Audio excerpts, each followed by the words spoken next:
Good morning, everybody. In the last couple of lectures, we have looked at what happened when Rome took over civilizations that were older than Rome's own and arguably even more advanced than Rome's own. And what happened, of course, was an interesting mix between the architecture and the architectural forms that the Romans brought with them and what they found in these highly developed civilizations, and the interesting mix that came about because of that. But we've also taken a look at what happens when Rome went out and created cities essentially from scratch, built cities where there had been no cities before. And what happened as a result tended to be cities that look very much in the Roman stamp. And we're going to look at a number of those cities today in the western provinces of the empire, in fact, to see what happens again when Rome builds cities from scratch in that part of the world.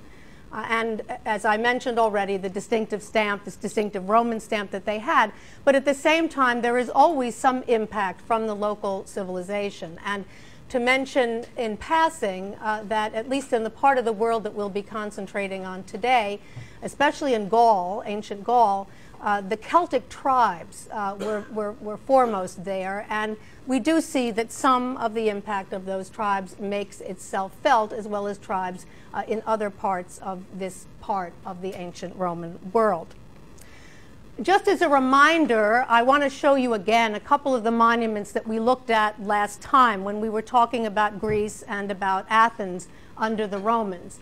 And I remind you, for example, on the left-hand side of the screen of this temple of Olympian Zeus, the Olympieion in Athens, which was begun already in the Archaic period, the Greek Archaic period, continued to be built up, or the patrons tried to complete it in the course of the Hellenistic period, into the Augustan period, and ultimately, as you'll remember, it was completed under the Emperor Hadrian. So a building with a very long history and a very distinctive style. And when it was completed under Hadrian, of course, you'll recall that it looked entirely Greek, very similar to what it would have been in the Hellenistic period. So those, again, the Greeks holding very tenaciously to their own plans, to their building materials, and indeed to the kinds of architects and artisans to carve them that had been carving them for centuries. We also took a look at the building on the right-hand side of the screen, which is the Orologion of Andronicus, or the Tower of the Winds. And you'll remember in this case that the civilization that had impact on it was another firmly entrenched civilization, and that is that of Egypt. We talked about the fact that while the date of this monument is controversial, it might be 2nd century BC, it might be Caesarian, or even into the Augustan period. It's controversial, but we talked about the fact that even though the date is controversial, that the monument itself was built under very strong influence from Ptolemaic Egypt. The Ptolemaic Egyptians particularly intrigued, for example, by clocks. This was a water clock, as you'll remember, and by these abstruse identifications of abstruse winds, male winds, that we see in the uppermost part. So again, the impact of two very high civilizations, the Greek civilization and the Egyptian civilization, on Roman architecture in the eastern part of the world. Today we're going to go west, and we're going to look at Roman architecture in a variety of places, including, and some beautiful places, including the south of France, a series of cities, and I'll point those out to you in a moment, in the north of Italy. So the north of Italy, the south of France, into Spain, into what is now Spain, and then also we will dip into an area called Istria, which is the uppermost part of what is now Croatia, where a place by the name of Pola is located. So those western provinces will be the area that we're going to concentrate on today. Now, any of you who've traveled in this part of the world know that it is extraordinarily beautiful. And I show you just one example of that. When you go along the French Riviera, for example, you see places as sophisticated as Monte Carlo, with its yachts moored here, and of course with its glittering nightlife and its extremely famous casino, the casino at Monte Carlo. There are also other wonderful cities to visit along here, modern cities, such as that of Villefranche, which you see here, and it's fabulous pastel colored houses with boats that are not quite as magnificent as those at Monte Carlo, but nonetheless very picturesque, a wonderful place to visit. So it's not a hardship to have to travel and look at Roman antiquities in the south of France. I want to begin, though, with northern Italy, with a city in the north of Italy, a city at a place called Aosta. It's the first on your monument list for today. A city that was founded by the Romans in 24 BC in the time of Augustus, and therefore it won't surprise you to hear that its ancient Roman name was Augusta Praetoria, the modern city of Aosta.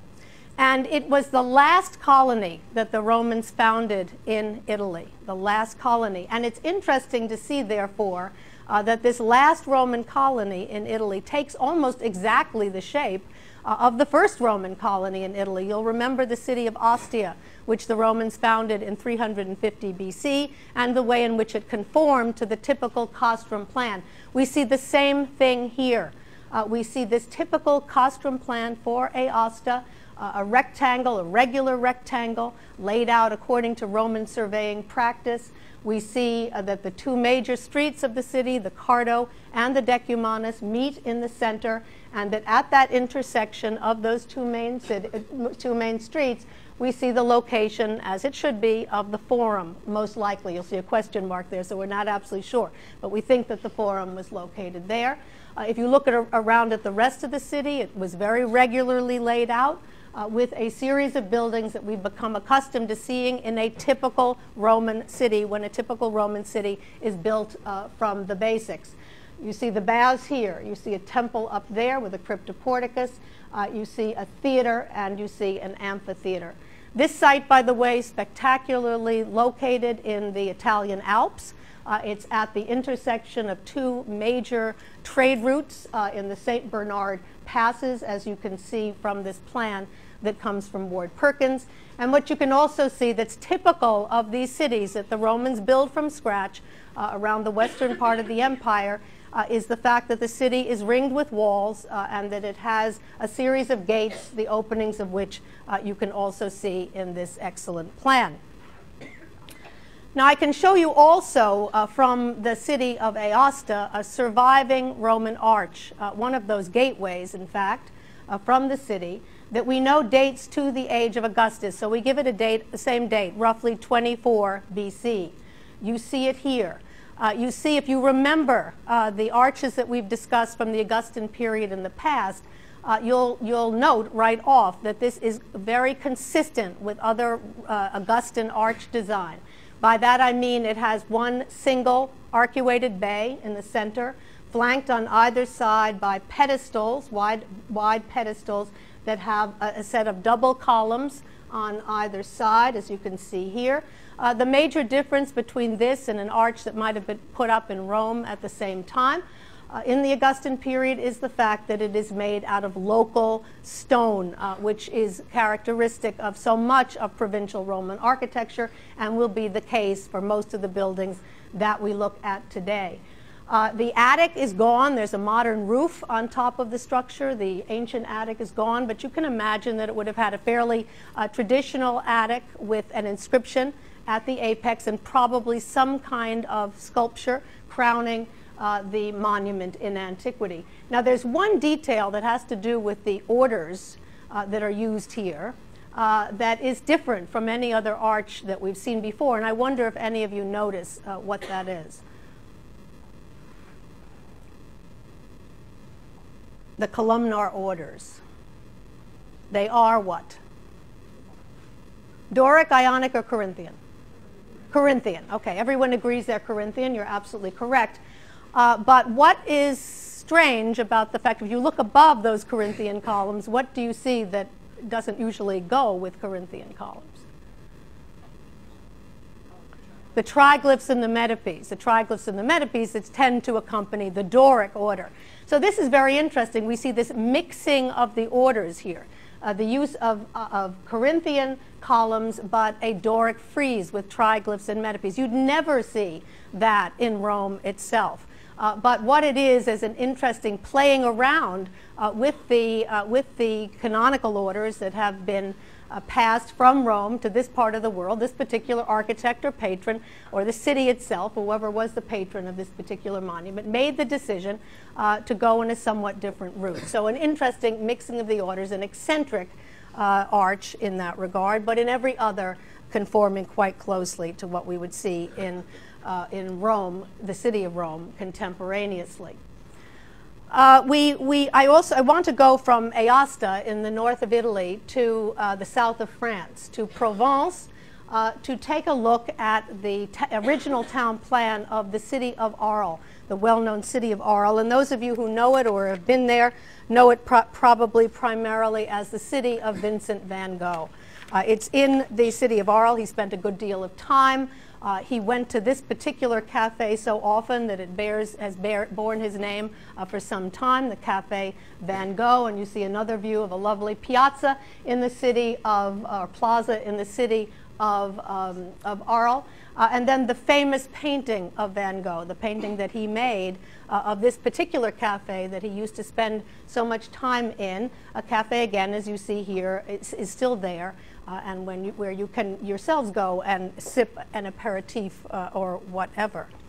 The city of Arles, wonderful place to go. It has I'm not going to show it to you in any detail, just a glimpse here of its famous amphitheater. It has a very well preserved Roman amphitheater. And the fact that France is so close, as you can see in that map I showed you before, to Spain, has led to quite a bit of Spanish influence coming into this particular part of France. And this amphitheater is used today not only for other kinds of performances, but even for bullfights. As you see, this is actually a bullfight in Madrid, not in Arles, but nonetheless, it's a sort of thing that has been performed even in the amphitheater at Arles. Here's the map again. Before I show you the city plan of Arles as it would have looked, I just wanted to remind you of these towns in relationship to one another. So we've come up from Rome. We've looked at Aosta in the north of Italy in the Alps. We're making our way now into the south of France. And I wanted to point out the proximity of northern Italy with the south of France, because we do believe that a lot of the impact of Rome was felt through the on south of France, or what is now the south of France, was passed through the intermediary of the north of Italy. That there were certain kinds of architectural forms that were developed in the north of Italy that were transferred into the south of France because of the proximity of one to the other. We're going to be looking at Arles. We're going to be looking at Nîmes. We're going to look at a building in La Tourbie. We'll be looking at Saint-Rémy and at Orange, the great theater at Orange, as well as a temple at Vienne. So all of those sites. We're going to dip into Spain. We're going to look at a famous, spectacular aqueduct at Segovia and a less spectacular but very well preserved aqueduct at Tarragona.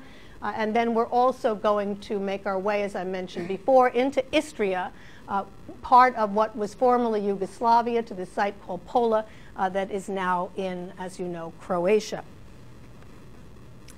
I want to begin with the city plan of Arles, as it would have looked in ancient times, and I show you here the city plan not the city plan. I want to show you the forum to give you a sense of what fora looked like in the western provinces during this period, especially in Gaul. I want to show you the forum plan of the city of Arles, and I show it to you here with the modern streets superimposed on top of it, because much of it is underground. You can't see too much of it today. But it has been explored underground enough where scholars have been able, archaeologists have been able to reconstruct the fact that it was a large open rectangular space surrounded by columns, as we have seen is characteristic of all Roman forum design from the time from the forum in Pompeii that we looked at at the very beginning of the semester. And although you can't see it on this particular plan, there was also a temple on one short end, as well as a basilica that was part of this plan. And I think it's interesting to think back, especially as you review what we've done from the midterm through the second midterm. It's interesting to think about basilican architecture, and because it was usually a part of forums, and when it was a part of, and in what buildings, in what fora it was incorporated. Think back to Pompeii, think to the Forum of Trajan in Rome, but think of the fact that both the forums of Julius Caesar and the Forum of Augustus in Rome did not have basilicas as part of them. Here, already in the Augustan period, because that's when this dates, in the Augustan period, we see a basilica incorporated into the forum plan in what was ancient Gaul.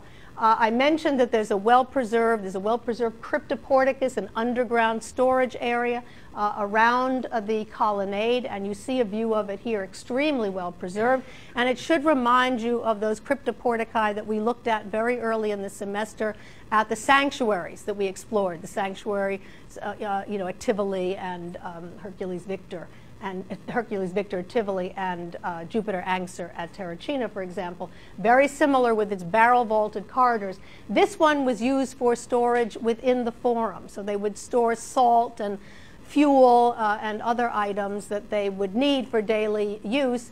But it also became eventually, and you can get an inkling of that from this view on the left, it eventually became a dump for architectural members that were no longer needed, as you can see here, columns and capitals, but also for sculpture. And one of the most famous portraits of the Emperor Augustus was found in this cryptoporticus, dumped there at some later period, and it's now on display in the Archaeological Museum in Arles.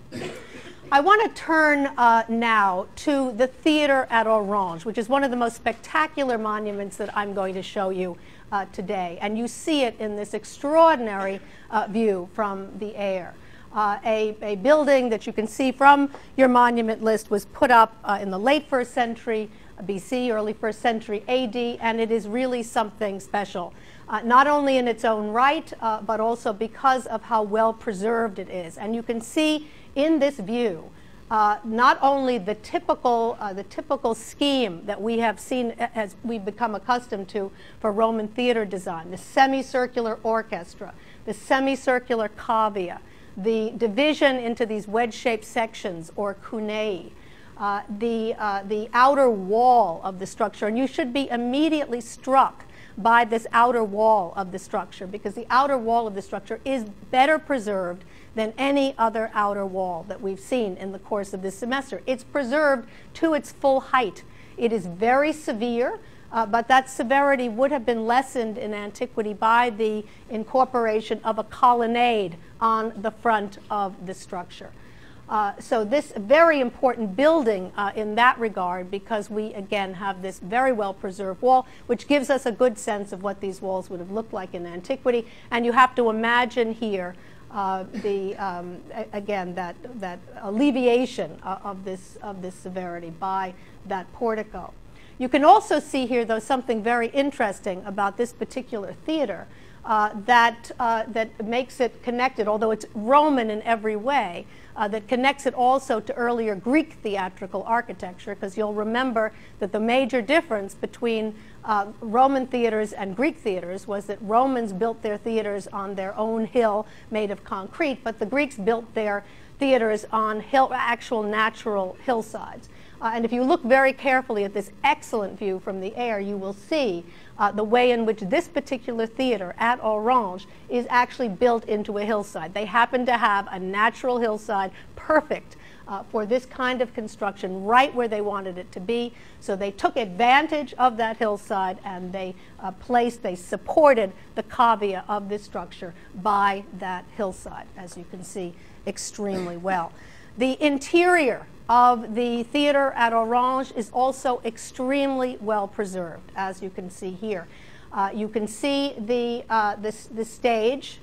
You can see the semicircular orchestra. You can see the stone seats of the cavea.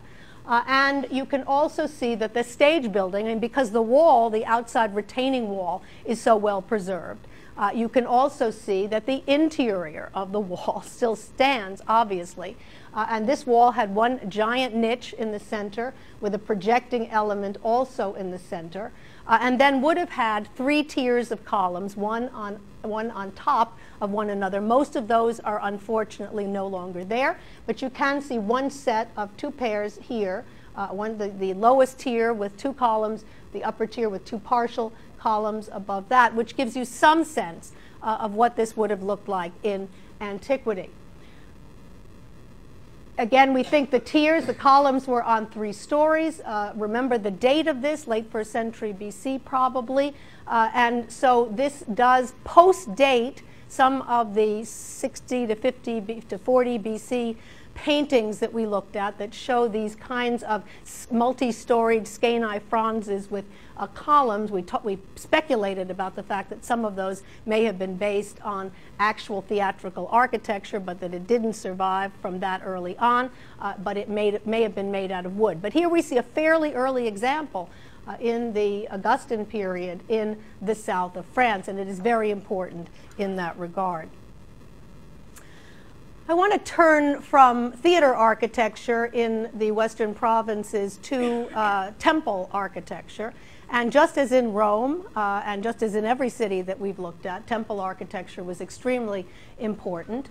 The temples that I'm going to show you, and I'm going to show you 2 of them, one at Vienne in France and one at Nîmes, also in France, are among our best preserved Roman temples today. And it's important to keep in mind that both of them were part of complexes. They stand in isolation today, but in antiquity they were part of a complex, probably some kind of forum or central space for that city. This is the one at Vienne, which I show you to you first, that dates probably to before AD 14. And it is a temple that was put up to Augustus in Roma. It may have been, the dedication may have been changed to Augustus and his wife Livia at some point. We're not absolutely sure. But you see it here in a very good general view of what it looks like today. It's one of these buildings that has been preserved in large part because it has been used for later purposes. It was used as a marketplace. It was used as a museum at one point, and that is what has helped to preserve it. We see it again here, and it's interesting, I think, to compare it to the restored view of the Temple of Mars Ultor that was part of the Forum of Augustus in Rome, because the dates are roughly comparable to one another.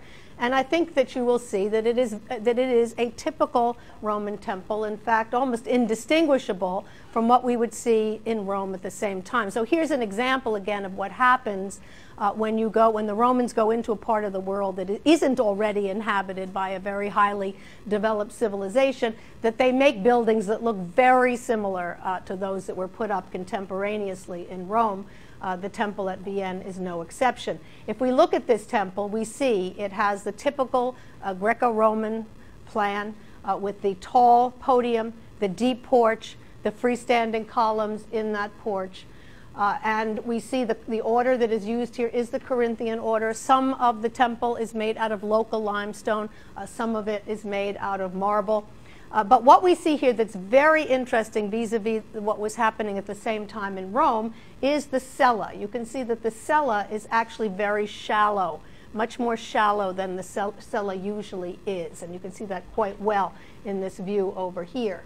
And that same shallow cella we find at the Temple of Mars Ultor in Rome. The other similarity is the fact that at the Temple of Mars Ultor in Rome, we have freestanding columns. Columns all the way up to the back here. And those columns and there's space between those columns and the wall of the cella. And that creates a type of temple design that we refer to today as a temple with alae, or wings. Wings one on either side of the cella, formed by that space between the wall of the cella and the freestanding columns. And we see exactly the same thing over here, this design of a temple with alae. There is no question that this temple in Vienna was built under the very strong influence of the Temple of Mars Ultor in Rome. All of those features, I mean, it wouldn't have come upon those features by accident. It is clearly being closely based one on the other. Here are two more views of the Temple of Augustus and Roma/Livia at Vienna, where we see all of the features that I've already shown you, but where you can see particularly well the shallow cella, the back wall here that has pilasters rather than columns, and then if you go around the back, you will see it has a plain flat back, which was the case also for the Temple of Mars Ultor in Rome. A more famous temple, an even more famous temple, and if that's possible, an even better preserved temple is the one that you now see on the left-hand side of the screen, which is the famous Maison Carrée at Nîmes. It too has been reused in ancient times as a museum and the like. It's still a small museum today, which is one of the main reasons that it is so well preserved. It is an extraordinary work of Roman architecture. I think it's interesting to compare it to the Temple of Portunus that we saw much earlier this semester. The major difference, of course, between the two, the materials that are used. This is local limestone with marble. Well, we won't remind ourselves, but the tufa and travertine and so on and so forth that we looked at earlier. This is an Ionic temple. This is a Corinthian temple. But once again, it seems to be the Temple of Mars Ultor that was the main model for the Maison Carrée, or the square house at Nîmes. And I show you another view of it here, because you'll see, just like the Temple of Portunus, it has a pseudo-peripteral colonnade. And you can see that extremely well. Yes, the columns encircle the entire monument, including the back wall, but those columns are engaged or attached to the wall going all the way around. Here you can again see the opus quadratum blocks of this local limestone that's used for the walls, and then marble used for the columns and also for the capitals of this glorious and very well preserved Roman temple. And here some spectacular details of the capitals of the Maison Carrée at Nîmes, and the frieze, and also the decoration up above.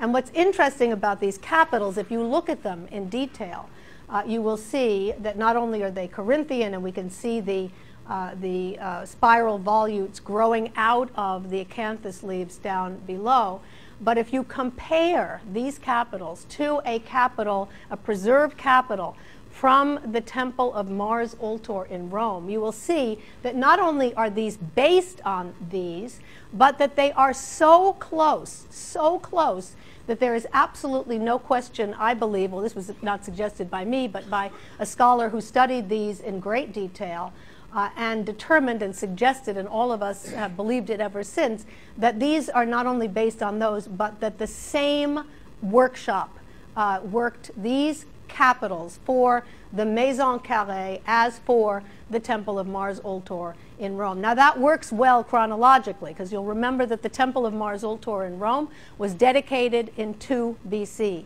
This building, as you can see from your monument list, was built in around AD 5. So it was perfect timing for those architects and artisans who had been successful at the Temple of Mars Ultor in Rome. This major commission allowed themselves, we believe, to be hired out to those in the south of France to make the trip to Nîmes in order to build a temple in the model of the Temple of Mars Ultor in Rome at Nîmes. The result, the Maison Carrée. So this is, I've made this point in other lectures about the fact that there are certain times when we can document not only the exchange of ideas, but even architectural ideas, but even the exchange of architects and artisans going from one part of the Roman world to another in search of commissions. And this is one of those times where we can document with certainty that artists working in the employ of the emperor himself, Augustus, made their way to the south of France to create this amazing temple from scratch, once again, temple very much in the model of the most famous temple of its day in Rome, and that is the temple of Mars Ultor in the Forum of Augustus. One more detail, here's the Mars Ultor capital again, and over here the capitals of the Maison Carrée, and I show you above the frieze, which is extremely well preserved, and you see this flowering acanthus plant that should immediately remind you of contemporary decoration in Rome. Think of the flowering acanthus plants of the Auripacus Augusti. So once again, a proof that there is a very close connection to what's going on in Rome at this time and in the south of France. Here's another spectacular view of the Maison Carrée as it looks in its location today, in the center of a plaza, surrounded by the daily life of Nîmes, as you can see so well here, still very much a part of daily life. And very interesting is the fact that if you look across the street from the Maison Carrée, you see a building that was designed by the very famous and very talented British architect Norman Foster. It's also a museum, and it's a play on the name of the Maison Carrée. It's called the Carré d'Art. It's a museum that has modern art, and it mostly exhibits its permanent collections.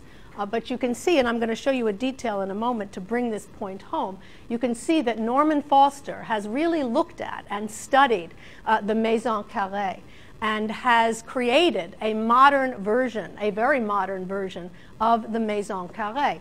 If you look at the Maison Carrée and its deep porch and its high podium and its single staircase, its facade orientation, all the usual Roman elements, and look at this building, you will see that he too has created a kind of portico in the front.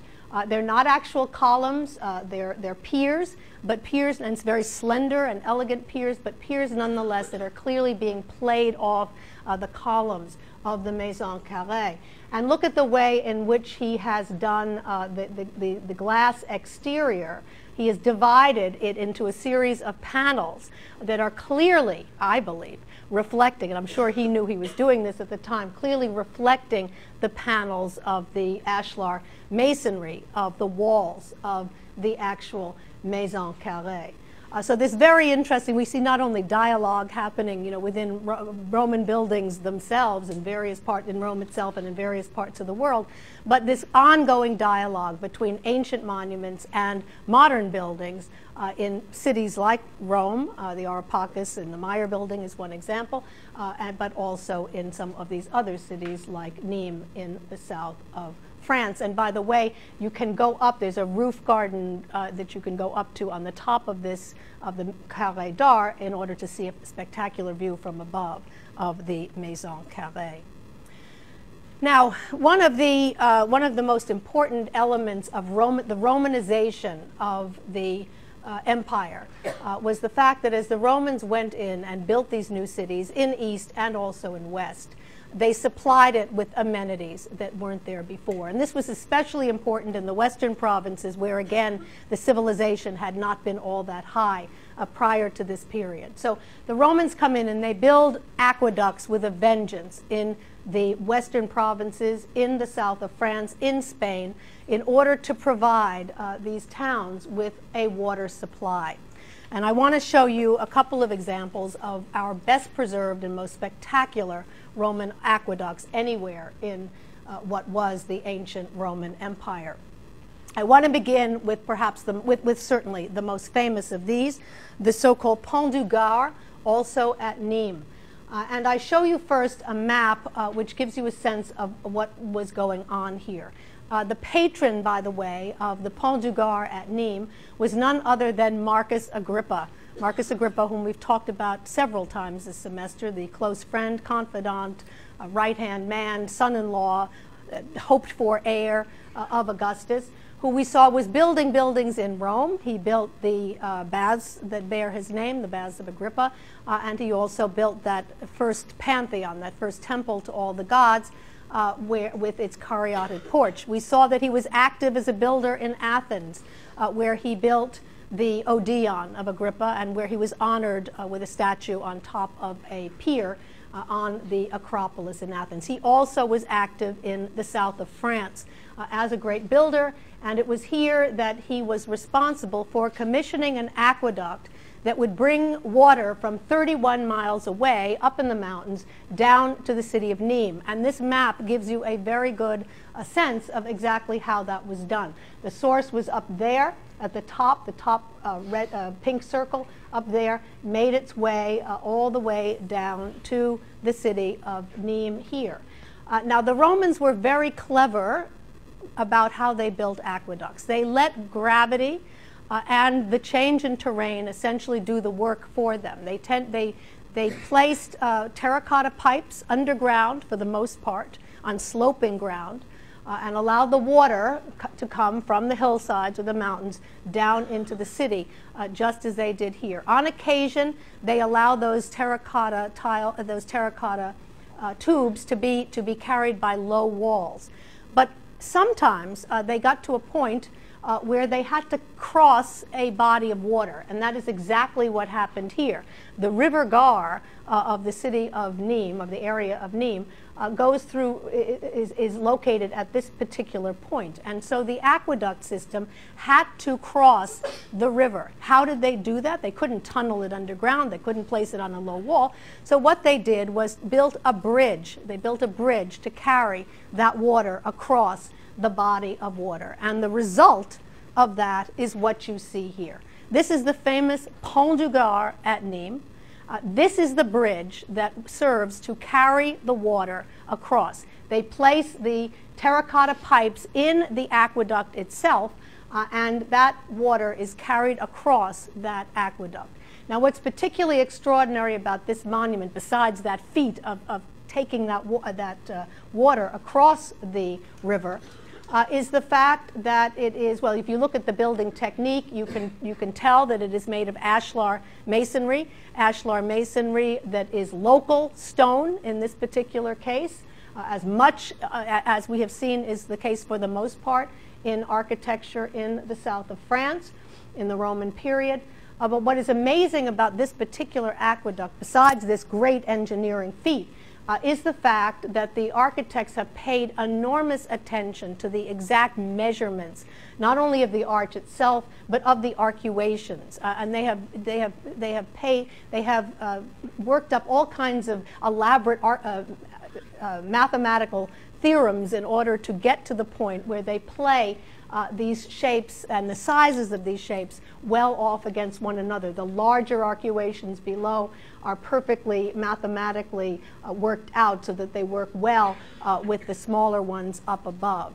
And we see in a building like this, I think, something that is really impressive, not only a sign of Romanization. I mean, this is, when you talk about Roman imperialism and the Romans taking over the world in ancient Roman times, one could think about that in part in a negative way. I mean, imperialism and taking over and creating an empire can be viewed negatively. But one of the positive things that the Romans brought, one of the many positive things that the Romans brought to these underdeveloped parts of the world was what we call Romanization, bringing these amenities, bringing things like water to a city so that it could live at a higher level than it was able to live before. But besides that, when you look at an aqueduct like the Pont du Gard at Nîmes, I think you'll agree that although we would call this a feat of Roman engineering first and foremost, the Romans have been adept enough, both through paying attention to these mathematical considerations, but also to carving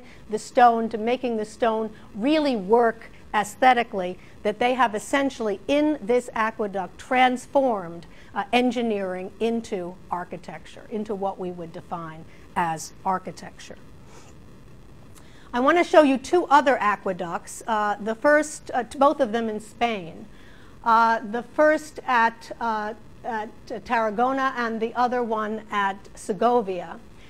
First, a reminder of the fact that Spain, as you'll recall, was extremely important in the Roman period because two of Rome's emperors came from Spain. Think of Trajan, who was born in Spain, and also Hadrian, whom we see here on the left. a map of Spain showing the locations of Italica, where Hadrian was born, but also the two sites that we're going to look at, Tarragona, Tarraco, which was located very close to Barcelona, near the sea, as you can see here, and then further inland, Segovia, which is near Madrid. The city of Madrid. So very accessible for any of you traveling Spain. These are sites that are extremely accessible, and especially Segovia, well worth looking at. Just want to show you the aqueduct at Tarragona briefly. You can see it here on the screen, an aqueduct that dates to the Augustan period. And it's a handsome work of architecture. It has ashlar blocks, as you can see, local stone. But it doesn't have the finesse. I think you can see here now how great the Pont du Gard is, because it's attractive, it does the job, it's a great engineering feat, but it doesn't have the aesthetic values that the Pont du Gard does, with its arches that are the same size on the lower story, and then in the upper story it doesn't have the appeal aesthetically, visually, that the Pont du Gard does, but it does its job. However, the aqueduct at Segovia is quite another story. The aqueduct at Segovia is right up there with the Pont du Gard at Nîmes as one of the great works of Roman engineering and of Roman architecture. And what makes it all the more spectacular is how much of it is preserved. And I think you can see that extremely well here in this amazing view of the aqueduct marching, making its way across the center of the city of modern Segovia in this truly spectacular image. As you can see from your monument list, the date of the aqueduct at Segovia is very controversial. There are some people who think it's 1st century, there's some people who think it's 2nd century. I think it is most likely to be 2nd century and probably put up during the time of Trajan, the Emperor Trajan, but we're not sure about that. Whenever it was put up, it is an incredible example of aqueduct engineering and aqueduct architecture. And it does allow us to see a couple of things that it's very distinctive in its own right. It's beautiful, but beautiful in a very different way, as we'll see from the Pont du Gard. But it does allow us to look at a couple of other features of Roman aqueduct planning and design that I think are worth talking about. I show you here another view of the aqueduct at Segovia. You see here that it is, for the most part, a two-tiered aqueduct system. But what they've done here to vary it and to make it much more interesting aesthetically than the aqueduct at Tarragona is to make those two stories different in height. So the lower story is much higher, as you can see, with much more attenuated arches. And then the upper tier is lower, with much smaller arches. The other thing that they've done, using local stone, they have left the stone in a somewhat rougher state. It isn't quite as rough, perhaps, as Claudius's buildings, but left in a fairly rough state, which gives it a real sense, as you look at it, of the texture of that stone, of the materiality of that stone, in a way that makes this particular building extremely attractive and impressive. And you can see here, this view is also very helpful because you can see people standing below, which gives you some sense of the very large scale of this particular aqueduct. Here's another view. This is one of my favorite views of the aqueduct at Segovia, because I think here you can really get a sense of the coloration of the stone, of the texture of this slightly rough stone, and of the way, even in the architecture of aqueducts, again, mainly, an aqueduct is built mainly for a practical purpose, to bring water from one part of one place to another place, to provide an amenity, as we've talked about, a significant and important day-to-day amenity. But even with that, even though it is essentially a practical building, aesthetics are never far from the Romans' minds. And when this particular aqueduct was designed, not only did the designer have in mind the texture of the stone and the way in which the light of Spain, this particular part of Spain, hits that stone at any given time of day, but the whole concept of vista again. When you wander along this particular aqueduct, because it goes on for quite a while, you can do that, and you're not on top of a body of water as well, so you can walk along it down below and see what you see as you meander through it. And it is amazing aesthetically, again, how they have set up a series of views and vistas from one part of this aqueduct to another. As you stand here and you look at it making its way, almost marching its way. In fact, I like to think it's Trajanic, because it's almost like Trajan's army marching through the city of Segovia off to, you know, some military exploit in the far reaches, because of the way it marches through the city, as you can see here. But all of these wonderful views and vistas and panoramas that one can see depending upon where one stands in the city, where one stands beneath the arches themselves, is really spectacular, and clearly was very much in the minds of the architect who designed this. Here's another very good view where if you stand below the aqueduct and look up, this is the sort of view that you see with the rough stones even in the vaults of the arches themselves. And incredible work, and again, the fact that it is as well preserved as it is really something to be grateful for. Here's a very interesting view, because it also shows you what happens with aqueduct design when the terrain changes. So in the center of the city, in the views that we looked at just before, they were able to build, the ground level was low enough that they were able to build the aqueduct in 2 stories, with that very high first story and then the lower second story. But what happens when the terrain shifts, when you go, because again, they're taking advantage of a source that is located higher up with the hope that gravity will do the work for them and allow that water to flow from that source down into the city. And that is exactly what they did here. The source is farther away and it's high. So the water has to be piped into this structure and make its way down from the hillside to the city. So you see the ground rising here to go up that hill. And what happens is that they have to adjust the aqueduct according to the changing terrain. So if you look at this particular section, you will see that the bottom story is just an arch. The arch rests on the ground so that because it has to be much shorter at this juncture than anywhere else. And you see the same, well, you see it changing somewhat here as it makes its way, but you see it rounding the corner, and the way they have had to make these adjustments and made them so well without losing the impressive aesthetic quality of this particular structure. Once again, a tribute to the fact that these Roman architects were not only great engineers, but also, without any question, world-class architects. There's an interesting monument that is located. You can see the aqueduct of Segovia in the back left there. There's an interesting monument that was put up to celebrate the bi-millennium of the aqueduct in Segovia. And it's interesting to see what they put at the top, the she-wolf suckling Romulus and Remus, to underscore the close connections between the ancient Roman Segovia and Rome. Another very interesting building in France is the one that I show you now, which was a fountain. These aqueducts, these aqueducts brought not only water for daily use, but fed fountains. And I want to show you one fountain from Roman Gaul, from France, what is France today. The so-called Temple of Diana. It wasn't a temple, it was a fountain, as I mentioned, and it was built during the Hadrianic period between 100 and 130. What makes this fountain particularly interesting is if we just looked at this, if I asked you, if I put this up and said to you, what do you think this was, you would be unlikely to say a fountain, because you can see that the structure is in the form of a basilica. It's a barrel-vaulted central chamber with side aisles that are also barrel vaulted. You can see the barrel vault of this side aisle over here. You can see a barrel vault of the central space here.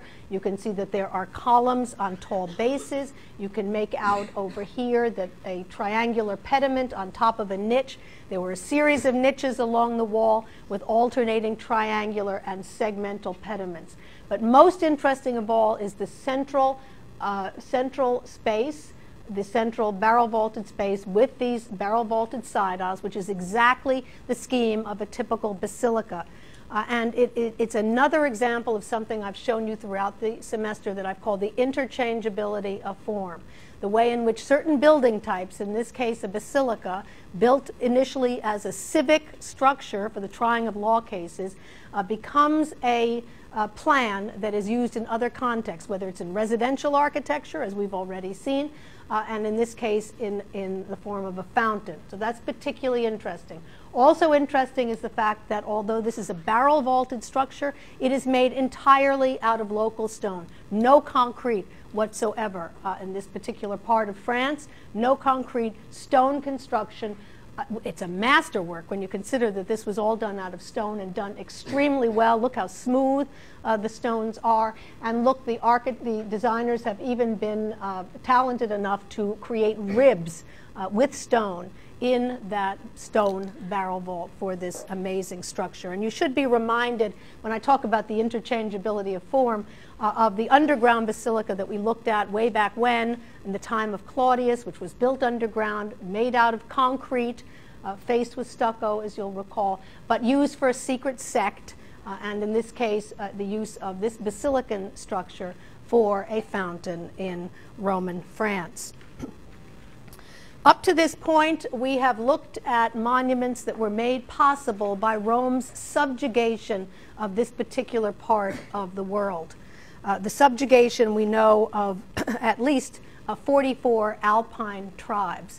And so while all of these buildings that I've shown you come because of that subjugation and subsequent Romanization of the area, there is one monument spectacularly sited that actually celebrates, honors that very subjugation. And it's to that that I now want to turn.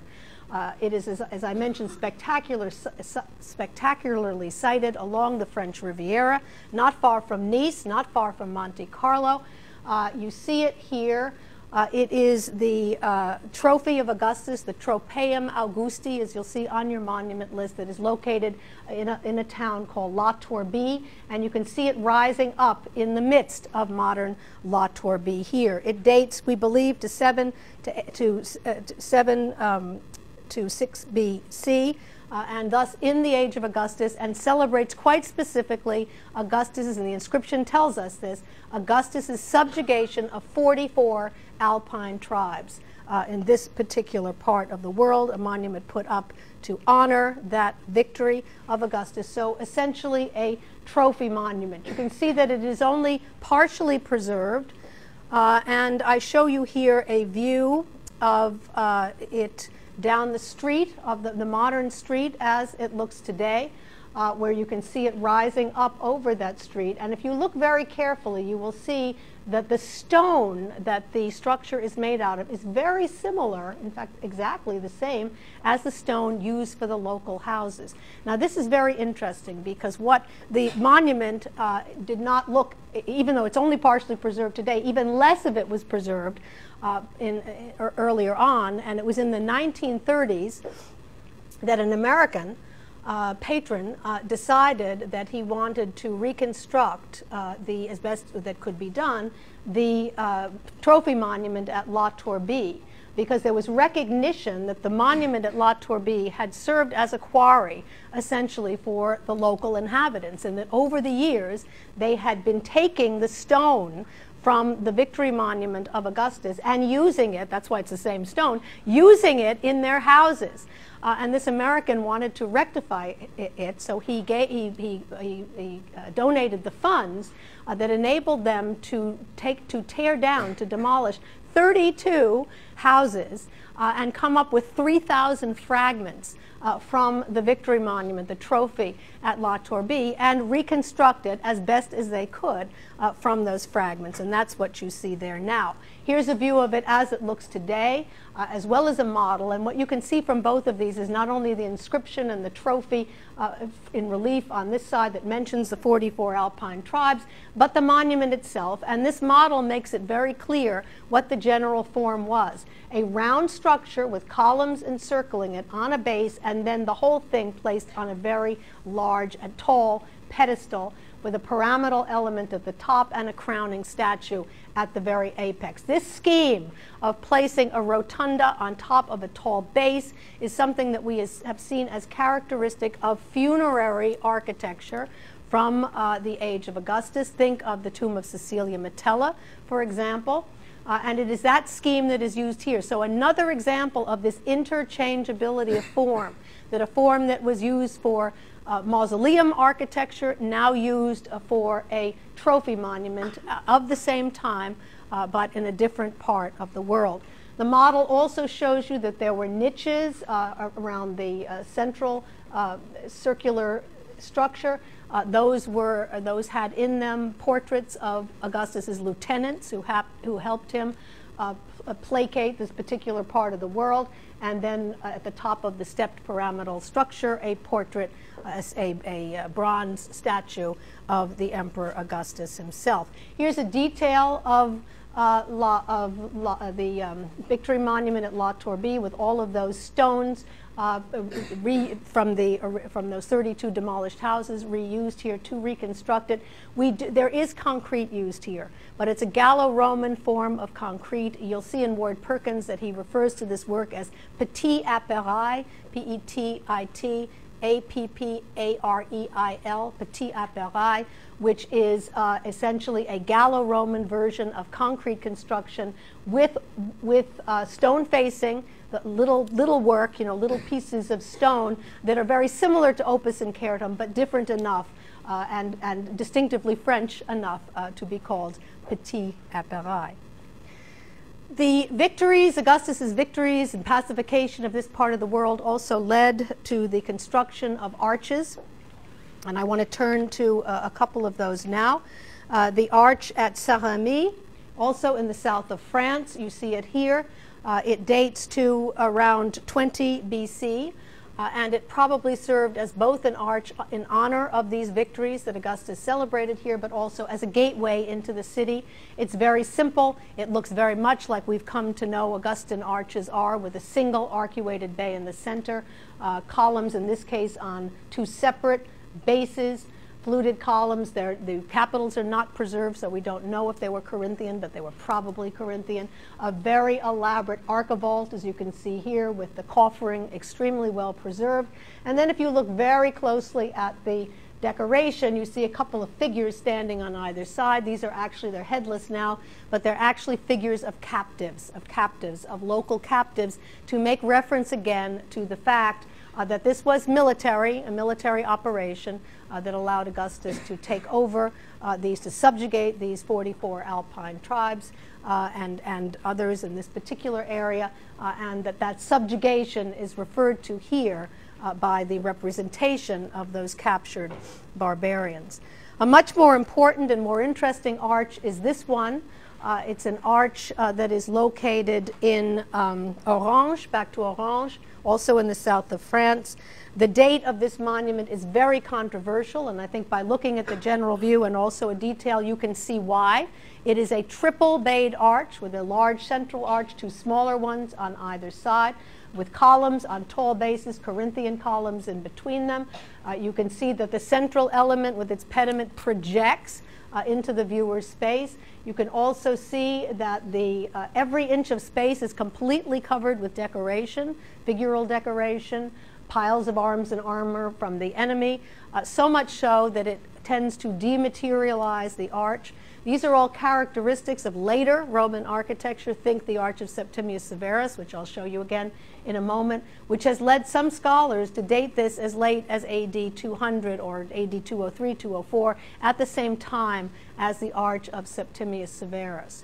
And it was long thought to be that also because no one could conceive that this idea of the triple Bayed arch could turn up in, let's say, Augustan or Tiberian France, Gaul, before it turned up in Rome. So getting back to that issue I've raised on several occasions about center and periphery. Does everything flow from the center, or are forms sometimes developed in the periphery and then make their way back into the center is an age-old and very interesting question to ask. But I think you can see the reasons why some scholars have dated this to the Severan period.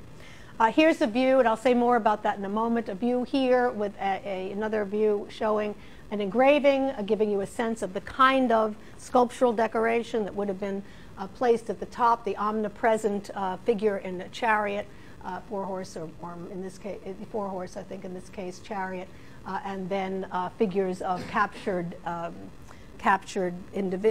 barbarians, as well as trophies on the apex. Here's our comparison with the Arch of Septimius Severus in the Roman Forum, and I think you can see the close association between the two, the triple bay, the profusion of decoration that we see in the arch on the left-hand side as well. Here's a detail of the attic, which shows you an interesting battle scene where the figures are very heavily outlined, as you can see here, which is unusual.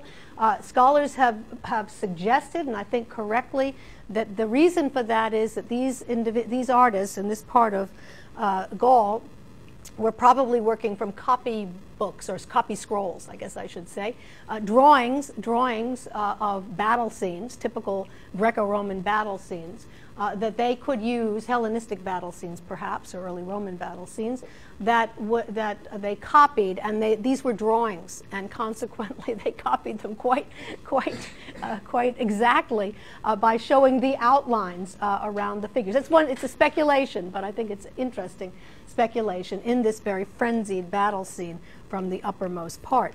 With regard to the date of this monument, though, the plot thickens. Oh, one other detail. If you look at the side of the arch, you see an arcuated element inside. You can barely see the triangular pediment, but there's an arcuation inside an unbroken, a complete triangular pediment. So that scheme of placing the arcuation in also tends to be a late feature. However, scholars who have spent a lot of time looking at the sculptural decoration of this monument, of the piles of arms and armor that one finds there, which, by the way, includes piles of arms and armor from a naval victory, which is interesting, as well as piles of arms and armor from victories on land, which has made some scholars speculate that this refers to a kind of generic victory, to victory on land and sea by whoever this honored. But very interesting is the fact that there is there is one armament that is inscribed with the name Sacrovir, S-A-C-R-O-V-I-R, Sacrovir. Sacrovir, we know, was someone who was living and active in the time of Tiberius. He led a revolt in this part of Gaul in AD 21 against the local Roman governor and his excessive taxes. And it has been speculated that that Sacrovir, who was mentioned here, is that very same Sacrovir. And that it is very conceivable, therefore, that this arch was put up in the time of Tiberius. I've given you a date of AD 25. I believe that myself, although it does defy imagination to a certain extent, to think of an arch with all of these features that I've described today as early in the south of France as AD 25. But it's something for you to think about in terms of our whole question of the relationship between periphery and center and periphery. I want to show you the last group relatively quickly, just to dip into Istria, as I said I would, to the uppermost part of what is today Croatia, to look at one more arch in a different part of the Roman world, but during the same period, the end of the 1st century BC, an arch at Pola. I show you the location here of Pola, or Pula, at the very uppermost part of Croatia, very close, exactly at the, I mean, it's just, when I went there once, you literally, you go all across the border and there you are, the Italian border, you're in Pola, and you see the rest of Croatia here with the other great site of Split, which we'll look at next time, and of course the famous city of Dubrovnik at the base. You see the arch extremely well preserved, another typical Augustan arch, single bayed, 2 columns, Corinthian order on a shared base. If you look at the attic is interesting, local stone, once again, look at the attic, you'll see bases that are inscribed at the top, and those bases are very helpful in terms of telling us something quite extraordinary, and that is that this arch was put up by a woman, we know her name, Salvia Postuma, S-A-L-V-I-A P-O-S-T-U-M-A, Salvia Postuma, who put this monument up to 3 male members of her family who were involved in military operations at this particular time, died and then were honored by this monument.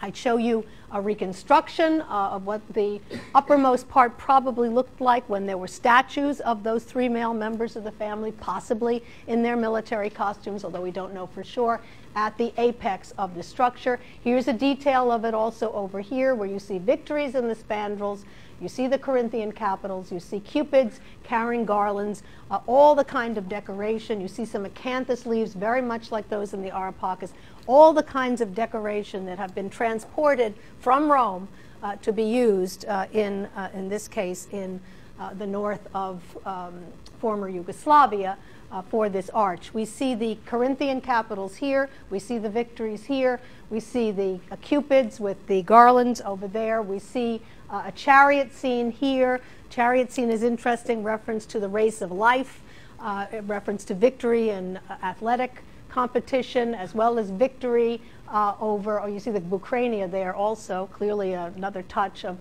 Rome, of the Areopagus. But this interesting, we've seen this throughout the semester, the close correlation in the minds of the Romans between victory in battle, victory in athletic competition, victory in the hunt, and also victory over death. And all of that comes together well in the arch here.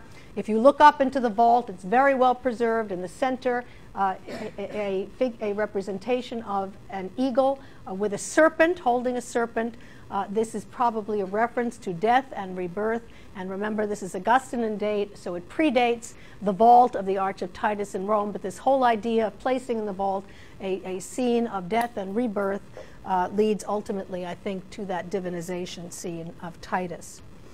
I want to take you very quickly to show you an important tower tomb in the city of Saint-Rémy. We're back in the south of France. Saint-Rémy, the ancient Glanum, G-L-A-N-U-M, ancient Glanum, which was a very highly developed town, also in the Greek period. So here we see some overlay. We have local Celtic custom. The Greeks were infiltrated here, then the Romans, all of that piled one on top of another to make a very distinctive city. You can also see from the remains, there are extensive remains at Glanum, more than most of these ancient French towns, where you can see baths and temples and parts of houses and peristyles and so on, quite well preserved. I show you here, for example, some honorific bases and altars, and over here a hypocaust from one of the baths, looking very much like a hypocaust we would see in Pompeii of like date. I also want to mention, in case any of you are making your way to the south of France anytime soon, it is located, the city of Glanum, located very close to the wonderful town of Les Baux. In fact, Glanum is in the shadow of Les Baux that lies in the mountains on the top. Fabulous place to just wander, nothing to do with Roman antiquity, but just a great place to wander, as you can see here. And every one of the caves, and there are a lot of them, have places for wine tasting, so it's a fun place to go. Here are the 2 monuments. We saw the arch already. This is the tower tomb. These are referred to by the locals as les antiques. Les antiques, the arch, the antiquities, the arch and the tower tomb. And the fact that they are in close proximity, I mentioned the arch may have well been a city gate. The Romans always buried their dead outside the city gate. City gate, cemetery right outside. Extremely well preserved tower tomb because it's taller than it is wide. This area of France is particularly famous because of Vincent van Gogh, once again. Van Gogh spent his last years in an insane asylum, as many of you may know, in Saint-Rémy. This insane asylum, which you can see, this is a Van Gogh painting of that asylum in which he spent those last days, is located exactly across the street from Les Antiques. So if you make the pilgrimage there, I hope you'll make the pilgrimage not only to see Van Gogh, but I hope that you're aficionados now. In fact, I hope that you go to see Les Antiques and then also go to see the Asylum of Van Gogh. Here's the monument of the Julii, a tower tomb that was put up in Saint-Rémy in 30 to 20 BC. So a sort of the cusp, this late Caesarian into the Augustan period. And we think the Julii represented here are in fact veterans of Julius Caesar's army who have taken his name. Julius Caesar, all of his battle, his great military exploits in Gaul, referred to here by his veterans who have taken his name and have settled here on land that they were given in reward for their good work. Again, it's a tower tomb, taller than it is wide, a stepped base, a socle with sculptural figural frieze, a quadrafrons up here, Corinthian columns, and then at the very apex, a tholos that has two statues inside that tholos. This is pretty much the best preserved Roman tomb that we have. Everything is intact here. We believe, remember I mentioned way at the beginning that we think that a lot of these Roman ideas came to the south of France via North Italy, and we think this was indeed the case. North Italy, we know they put up a lot of these tower tombs, and we think it's likely that this sort of thing imitates some of those tower tombs in the north of Italy. I show you a detail of two of the figural friezes from the socle of the monument, which you can see represent battle scenes, and you can also see those deep outlines, just as we saw at the Orange Arch, which once again suggests to us that these artists are looking at drawings of this kind of thing that come from the Greco-Roman world, and they are copying what they see. I don't have time to go into it here, but if you look with care at some of these when you're studying this monument, you will see that there are some figures, while for the most part it makes sense, there are some figures in this crowded scene that don't work. For example, here's a figure on the ground with a shield above his head trying to protect himself, obviously, from a combatant, but there is no combatant there. And that seems to underscore, again, that they are using copybooks, that they're looking at these things, they're copying what they like, they're copying the scene for the most part, throwing in some other figures that they like that sometimes don't even make any sense. A detail up here of the tholos with the two statues. I spent about 6 weeks at this monument at one point, and in that area at Saint-Rémy, in a little place near the Les Antiques. And I remember when I was there that there was this wonderful headline in the local newspaper that said there was a huge storm with lightning and so on. And the next morning there was a headline that said, "Has Gaius lost his head?" Because the locals want to believe that this is a monument not of local army veterans, but of the Augustan family, and that the two figures at the uppermost part were Gaius and Lucius Caesar. Well, they were not Gaius and Lucius Caesar. They were local veterans, but nonetheless, the myth has continued on. I want to show you lastly, for just the minute or so that remains, to try to underscore that point that the north of Italy may have been a source for this kind of tower tomb that we see at Saint-Rémy.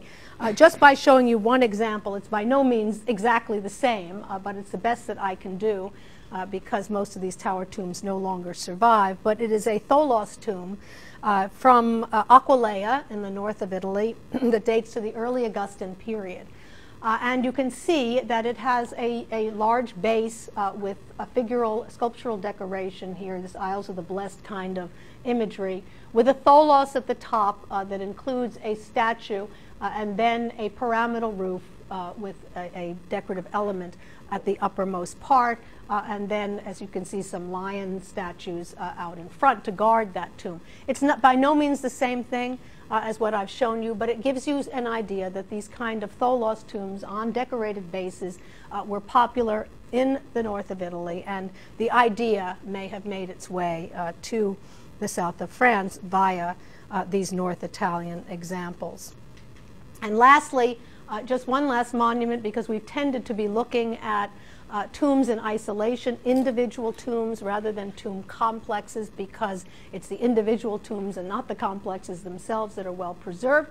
but I want to show you one excellent example from the north of Italy, again from this wonderful town called Aquileia, an early Augustan set of altar tombs that are still preserved in the actual original burial plots, which gives you a very good idea of what one of these plots would have looked like. These are, of course, not monumental tombs, but small tomb markers in the shapes of altars and then other smaller items, as you can see very well here. But it shows you the way in which the Romans had, just as one has today, these burial plots for the family, these family burial plots that have individual markers of different family members in them, and then has a kind of a stone fence that encircles and protects their plot. And you can see that stone fence down here, a stone fence that should immediately remind you of some of the stone fences that we saw in second style Roman wall painting, for example, that were omnipresent in second style Roman wall painting. And the last point I'll make today is just to underscore once again, I think there were lots of examples of it today, the tholoi, for example, the tholos, and these fences, as well as the theatrical architecture we saw at Orange, that underscore once again the close association between architecture and painting from the Republic all the way up to the Augustan age and still beyond. Thank you all.